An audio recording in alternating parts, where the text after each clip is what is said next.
রাতে ঘুমানোর সময় আমার স্ত্রী যখন আমার বুকের উপর এসে শুয়ে পড়ল, তখন আমি বেশ বিরক্তি নিয়ে ওকে বললাম, সারাদিন কাজ করে রাতে তোমার জন্য একটু শান্তিতে ঘুমাতেও পারি না।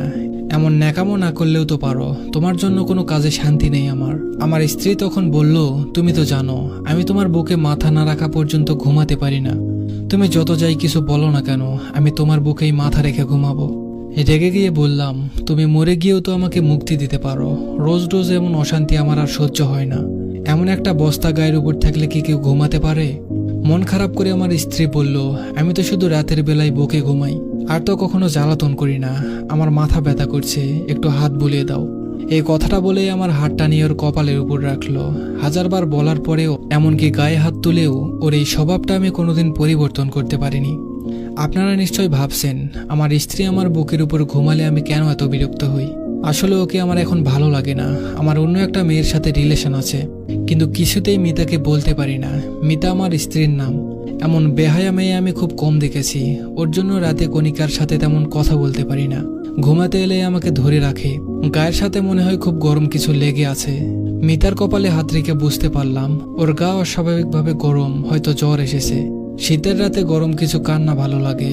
আমি হাতটা ওর কপালের সাথে চেপে ধরে রাখলাম। ওর কিছু কষ্ট কমবে এই জন্য নয়, বরং এত সময় কম্বলের বাইরে রাখা হাতটা নিমেষেই গরম হবে সেই আশায়। সকাল 8টায় ঘুম ভেঙে দেখলাম মিতা আমার বুকের উপর ঘুমিয়ে আছে। গায়ে হাত দিয়ে বুঝলাম গা রাত থেকেই অনেক বেশি গরম হয়ে আছে। কয়েকবার ডাক দিলাম, কিন্তু কোনো সাড়া দিল না। ওকে বুকের উপর থেকে সরাতে গিয়ে খেয়াল করলাম আমাকে বেশ শক্ত করেই ধরে আছে। তবুও ফ্রেশ হতে চলে গেলাম, কিন্তু মিতার অবস্থা ক্রমশই খারাপ হচ্ছে। তাই ওকে নিয়ে হাসপাতালে গেলাম। ডাক্তার বলল ওর অবস্থা এখন বেশিই খারাপ, এখনই আইসিইউতে ভর্তি করতে হবে। কিন্তু আমি ওর জন্য এত টাকা নষ্ট করতে পারবো না, তাই সাধারণ মহিলা ওয়ার্ডে ভর্তি করে দিয়ে চলে আসলাম। অফিসে এসে কণিকার সাথে গল্প জুড়ে দিলাম। মেয়েটা আমাকে ছাড়া কিছুই বুঝতে চায় না। কণিকা আমার অফিসের কলিগ। ওর হাসি মাখা মুখটা যে কোনো পুরুষকেই নিজের কাছে টানতে বাধ্য করবে। তাই আমিও ওর কাছে চলে এসেছি। সারাদিন বেশ ভালোই কাটলো। সন্ধ্যাবেলা বাড়ি এসে ফ্রেশ হয়ে খাবার টেবিলে গেলাম। না, আজ আর এই টেবিলে আমার পছন্দের কিছু রান্না করা নেই। মিতা রোজ সন্ধ্যা হলে আমার পছন্দের হালকা খাবার বানিয়ে দিত, তারপর নিজের হাতে খাইয়ে দিত। কণিকার সাথে রিলেশনে যাওয়ার পর একদিন বলেছিলাম, তোমার আমাকে খাইয়ে দিতে হবে না, নাকি বিষ মিশিয়ে এভাবে খাওয়াতে আসো আমাকে। এরপর থেকে আর কখনো খাইয়ে দিতে দেখিনি। রান্না করে টেবিলে গুছিয়ে রাখতো।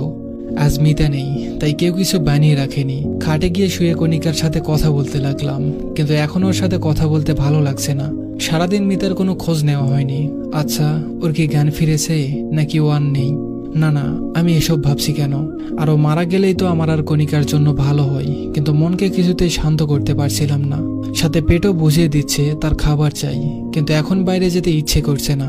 আর মনে বলে উঠলাম, মিতা, আজকে রাতে না খাইয়ে রাখবে নাকি? তুমি আসলেই কোনো কাজের না। দুপুরে টিফিনটাও দাওনি আজ। হঠাৎই খেয়াল আসলো মিতা তো হাসপাতালে ভর্তি।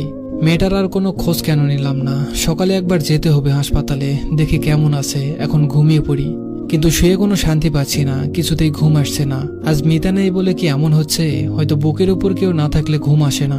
অভ্যাসটা খারাপ হয়ে গেছে। রাত যত বাড়ছে মিতার কথা তত বেশি মনে পড়ছে, সাথে ক্ষুধাটাও বেড়ে চলেছে। কিছু সময় এপাশ ওপাশ করলাম, কিন্তু ঘুমাতে পারলাম না। উঠে গিয়ে ফ্রিজ খুলে খাবার আছে কিনা দেখতে গেলাম। গিয়ে দেখলাম 2টা চিংড়ি মাছ আর কাল রাতের তরকারি রাখা, সাথে ভাতও আছে। খাবারগুলো নিয়ে টেবিলে খেতে বসলাম। হঠাৎ মনে পড়ল মিতা কাল রাতে খায়নি। আমি ওকে 4টা মাছ রান্না করতে দেখেছিলাম, ভালোই হয়েছে, এখন আমি খেতে পারবো। কিন্তু গলা দিয়ে নামছে না। আগে চিংড়ি মাছ রান্না হলে মিতা আমার পাশে এসে বসে থাকতো আর ম্যাও ম্যাও করে ডাকতো, মানে তাকে খাইয়ে দিতে হবে। চিংড়ি মাছ ওর সব থেকে পছন্দের খাবার ছিল। খাবারগুলো রেখে ঘরে চলে এলাম। হঠাৎ মনে হলো কেউ আমার বুকের উপরে এসে শুয়ে পড়েছে, কিন্তু না, কেউ নেই। মিতাকে খুব দেখতে ইচ্ছে করছিল। ফোনটা বের করলাম, কিন্তু এতে মিতার কোনো ছবি নেই। কণিকা সব ডিলিট করে দিয়েছিল। কিছু ভালো লাগছে না, তাই বাইক নিয়ে হাসপাতালের দিকে রওনা দিলাম ওকে দেখে আসবো বলে। কিন্তু হাসপাতালে গিয়ে জানতে পারলাম এত রাতে মহিলা ওয়ার্ডে কোনো ছেলেকে ঢুকতে দিবে না। কিছু করার নেই বলে ডাক্তারের কাছে ওর খোঁজ নিতে গেলাম। ডাক্তারকে বললাম সকালে যে মেয়েটাকে ভর্তি করানো হয়েছিল তার কি অবস্থা। ডাক্তার বলল ওনার অবস্থা খুব খারাপ, শরীর কোনো রেসপন্স করছে না, স্যালাইনও টানতে পারছে না শরীর। আইসিইউতে না রাখলে যে কোনো সময় খারাপ কিছু হতে পারে। বললাম তাহলে তাড়াতাড়ি আইসিইউতে রাখার ব্যবস্থা করুন। ডাক্তার বলল এখন আইসিইউতে কোনো সিট খালি নেই। আপনাকে অন্য কোথাও দেখতে হবে, একটা সিট খালি ছিল যা বিকেলে বুক হয়ে গেছে। ডাক্তারকে কিছু না বলে চলে এলাম সেখান থেকে।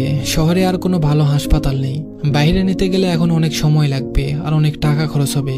বাড়ি ফিরে এলাম, কিন্তু বাড়ি ফিরলে মিতাকে বেশি মনে পড়তে থাকলো। কণিকার জন্মদিনে আমার কাছে টাকা ছিল না, অনেক চিন্তায় ছিলাম। তখন মিতার গলার চেন আর নগদ 10,000 টাকা দিয়ে বলেছিল, আমার কাছে এত টাকা নেই, তোমার তো 20,000 টাকার দরকার, এতে হয়তো হয়ে যাবে, তুমি চিন্তা করো না। ওর দিকে এক পলক তাকিয়েছিলাম, ও মুচকি হেসে বলেছিল, তুমি চিন্তায় থাকলে আমার কষ্ট হয় অনেক, আমার এগুলো লাগবে না, তুমি নিয়ে নাও। চেনটা ওর মায়ের দেওয়া বলে ওটা আর বিক্রি করিনি, কণিকাকে দিয়ে দিয়েছিলাম। চোখের কোণে মনে হলো পানি জমা হচ্ছে।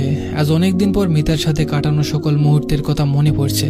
আমাদের ভালোবাসার তো কোনো কমতি ছিল না, তাহলে কেন এত দূরত্ব তৈরি হলো আমাদের ভিতর? মিতা আমাকে নিজের সবটা দিয়ে আগলে রেখেছিল, তাহলে আমি কেন মিতাকে কষ্ট দিলাম? অফিস থেকে ফিরতে মিতা আমাকে রোজ জড়িয়ে ধরতো। একদিন ওকে বললাম, ছেলেদের শরীর লাগলে ব্যবসা করো, কিন্তু আমাকে এত বিরক্ত করো না। সেদিনের পর থেকে মিতা আর আমাকে জড়িয়ে ধরতো না। শুধু রাতে আমার বুকে ঘুমানোটাই পরিবর্তন করতে পারেনি। ওর নাকি আমার বুকে না ঘুমালে ঘুম আসে না। আমিও একসময় ওকে বলতাম, তুমি আমার বুকে না ঘুমালে আমার ঘুম আসে না। আজ বুঝতে পারছি কথাটা আমি মিথ্যা বলতাম না। রাত 3টা বেজে গেল, এখন আমি ঘুমাতে পারিনি। সকাল হতে হাসপাতালে চলে গেলাম। আজকে মিতাকে আইসিইউতে রাখবো, এখানে না হলে অন্য কোথাও। মিতাকে ছাড়া আমি এক রাতও থাকতে পারি না। আমার করা সব কাজের জন্য মাপ চাইবো, আর কষ্ট দিব না ওকে। হাসপাতালে গিয়ে জানতে পারলাম কাল রাতে একটা মেয়ে মারা গেছে। না, এটা মিতা হতে পারে না। মিতা আমাকে কথা দিয়েছিল আমাকে রেখে যাবে না, আমাকে ছাড়াও থাকতে পারে না।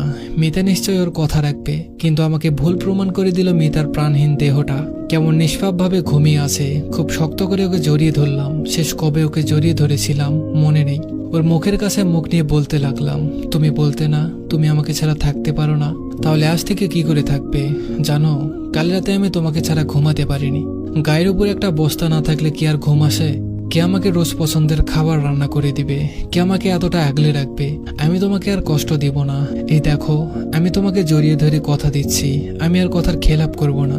তুমি জানো কাল রাতে আমি তোমাকে ছাড়া কেমন ছিলাম? ভাতও খেতে পারিনি। তুমি আমাকে নিজের হাতে খাইয়ে দিবে না? এবার আর বলবো না তুমি আমাকে বিষ মিশিয়ে মেরে ফেলতে চাও, বলো না প্লিজ। আমার খুব ক্ষুধা লেগেছে, কাল রাতে আমি খাইনি জানো। তোমার কলিজাটা না খেয়ে আছে, আর তুমি নিশ্চিন্তে কি করে ঘুমিয়ে আছো। আগে যেমন প্রতি রাতে আমার বুকে ওর চোখের পানিতে ভিজে যেত, আমি যেমন কিছু বলতাম না, ওর চোখ মুছে দিতাম না। আজ আমার চোখের পানিতে ওর বুক ভিজে যাচ্ছে, কিন্তু ও চুপ করে ঘুমিয়ে আছে। সত্যিই কি আমি আর ওকে ফিরে পাবো না? বাস্তবতা আর কল্পনা নিয়ে গল্পটা লেখা হয়েছে। দয়া করে কেউ খারাপ কমেন্ট করবেন না। যদি গল্পটা ভালো লাগে চ্যানেলটা সাবস্ক্রাইব আর পেজটা ফলো করে দিবেন। ধন্যবাদ সবাইকে।